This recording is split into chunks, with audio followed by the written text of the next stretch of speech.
नमस्कार मेरे प्यारे साथियों, मैं अनुराग प्रताप सिंह एक बार फिर हाजिर हूं आपके अपने यूट्यूब चैनल विमलेंद्र क्लासेस। दोस्तों, आज हम एक नए टॉपिक के साथ इस वीडियो को स्टार्ट करेंगे जिसका नाम है स्केटरी सिस्टम। स्केटरी सिस्टम को हम हिंदी में उत्सर्जन तंत्र कहते हैं। उत्सर्जन तंत्र क्या होता है? हमारे शरीर में जो भी हानिकारक पदार्थ बनते हैं या नाइट्रोजन बेस्ड प्रोडक्ट बनते हैं उनको बाहर निकालने की प्रक्रिया को ही हम उत्सर्जन तंत्र कहते हैं, या उत्सर्जन तंत्र से ही हम उस सब वेस्ट मटेरियल को हम बाहर निकालते हैं। सबसे पहले हम जान लेंगे ये कौन सी प्रक्रिया है। ये होता है बच्चों कैटाबॉलिक प्रोसेस। कैटाबॉलिक प्रोसेस होता है जिसे हिंदी में हम अपचय प्रक्रिया कहते हैं। कैसी प्रक्रिया कहते हैं? अपचय प्रक्रिया कहते हैं हिंदी में हम। कैटाबॉलिक प्रोसेस होता है जब हम भोजन करते हैं तब भोजन को टुकड़ों में काट देना है, टुकड़ों में बांट देना। इसके बाद उनमें से जो भी हानिकारक पदार्थ बनते हैं, कैसे बनते हैं? स्कैटरी प्रोडक्ट्स बनते हैं।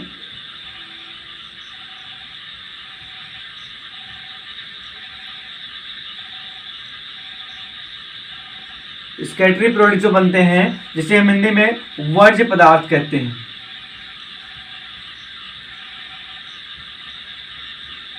कैसे पदार्थ बच्चों? वर्ज्य पदार्थ बनते हैं, उनको हम बाहर निकालेंगे। किसके माध्यम से? स्कैटरी सिस्टम के माध्यम से, उत्सर्जन तंत्र के माध्यम से। ये स्कैटरी प्रोडक्ट कितने प्रकार के होते हैं? वर्ज्य पदार्थ कितने प्रकार के होते हैं? तो मेनली दो प्रकार के होते हैं। कौन कौन से? पहला है आपका ऑर्गेनिक वेस्ट मटेरियल।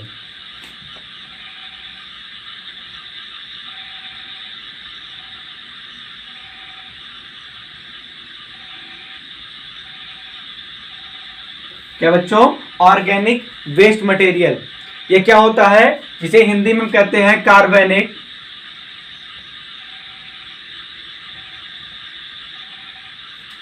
वर्ज्य पदार्थ।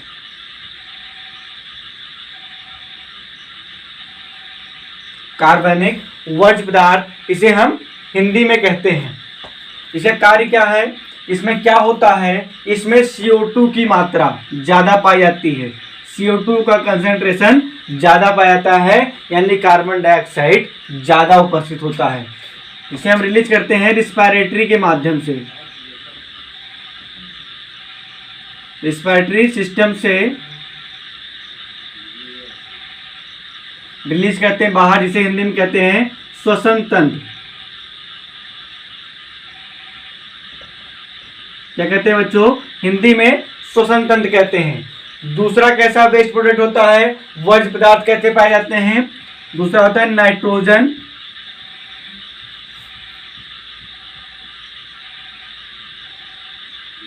नाइट्रोजनियस वेस्ट मटेरियल, जिसके नाम से ही पता लग रहा है कि इसमें नाइट्रोजन ज़्यादा मात्रा में पाया जाता है। क्या ज़्यादा मात्रा? नाइट्रोजन ज़्यादा मात्रा में पाया जाता है। हिंदी में कहेंगे नाइट्रोजन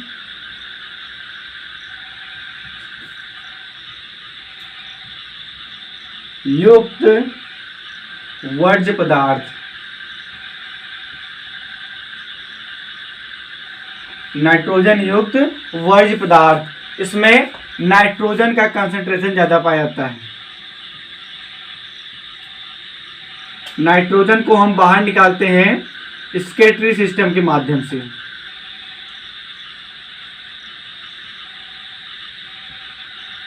किसके माध्यम से निकालते हैं? स्कैटरी सिस्टम, जिसे हिंदी में हम उत्सर्जन तंत्र कहते हैं।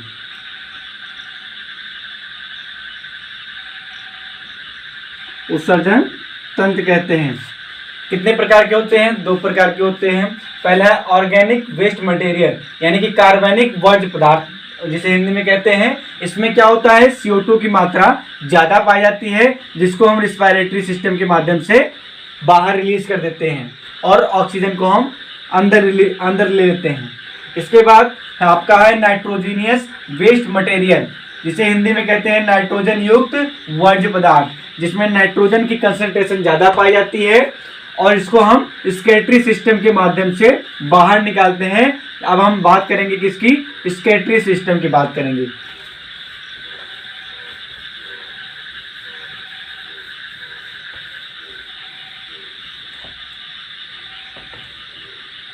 देखिए स्केटरी प्रोडक्ट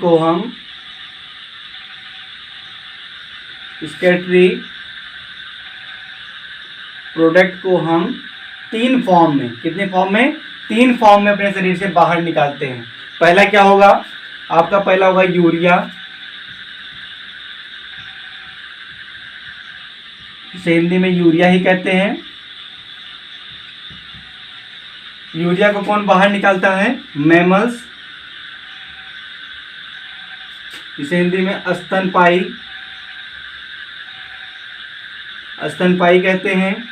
और कौन बाहर निकालेगा, इसे निकालेगा एम्फीबियन,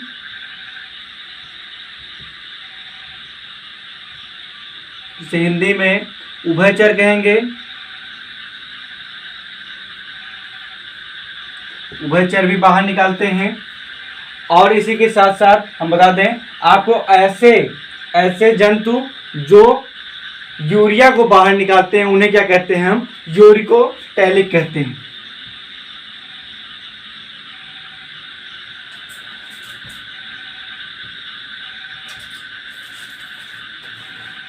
यूरियोटैलिक,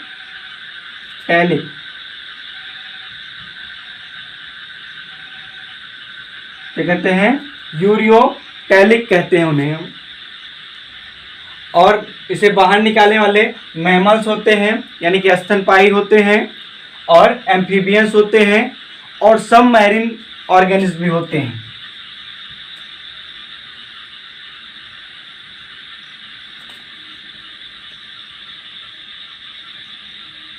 यानी कि कुछ समुद्री जीव भी होते हैं, कुछ समुद्री जीव भी इसे बाहर निकालते हैं। किसको निकालते हैं बाहर, यूरिया को बाहर निकालते हैं। यूरिया को बाहर निकालने वाले कौन से जंतु होते हैं, मैमल्स होते हैं, जिसे हिंदी में स्तनपायी कहते हैं। और दूसरे होते हैं एम्फीबियंस, उभयचर, जो पानी में भी रहते हैं और बाहर भी रहते हैं। और कुछ मैरीन ऑर्गेनिज्म, यानी कि जो जल में पाए जाते हैं, समुद्र में पाए जाते हैं, ऐसे कुछ जीव होते हैं जो यूरिया को बाहर निकालते हैं। अब जो जीव यूरिया को बाहर निकालता है उन्हें क्या कहा जाता है, उन्हें कहा जाता है यूरिकोटैलिक। क्या कहता है, यूरियोटैलिक कहा जाता है। इसी के साथ देखेंगे हम आगे, दूसरा है आपका, दूसरा कौन सा फॉर्म है, यूरिक एसिड।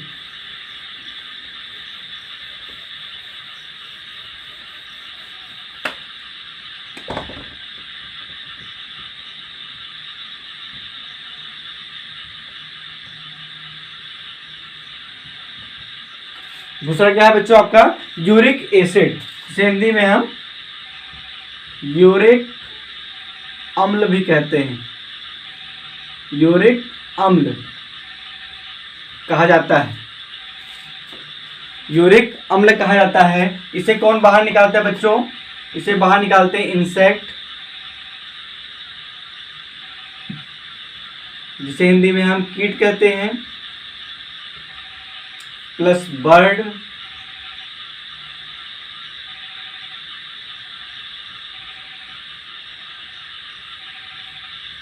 पक्षी कहते हैं जिसे हम हिंदी में। और कौन बाहर निकालते, स्नेल,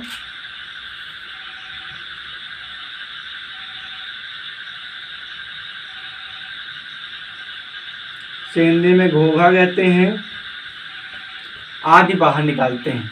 इतने क्या बाहर निकालते हैं, इसे निकालते हैं यूरिक एसिड। यूरिक एसिड बाहर निकालने वाले जंतुओं के बारे में जानिए आप, क्या होते हैं, इंसेक्ट, यानी कि कीड़े मकोड़े। तो छोटे छोटे कीड़े मकोड़े होते हैं वो क्या निकालते हैं, यूरिक एसिड निकालते हैं, जिसे हिंदी में हम यूरिक अम्ल भी कहते हैं। और क्या निकालते हैं, बर्ड्स, जो चिड़िया होती हैं, चिड़िया भी क्या निकालेंगी, यूरिक अम्ल बाहर निकालती हैं, अपने शरीर से रिलीज करती हैं। अब जो जंतु यूरिक अम्ल को बाहर निकाल रहा है उसे हम क्या कहेंगे, यूरिकोटैलिक।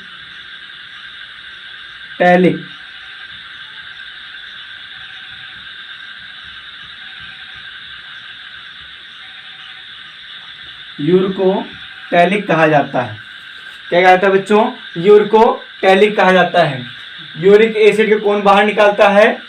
इंसेक्ट निकालते हैं, कीड़े निकालते हैं, बर्ड्स यानी कि पक्षियाँ निकालती हैं, और लैंड स्नेल यानी कि घोघा निकालता है, और रेपिटाइल्स भी होते हैं जो जमीन पर रेंगने वाले कीड़े मकोड़े होते हैं, वो भी बाहर निकालते हैं।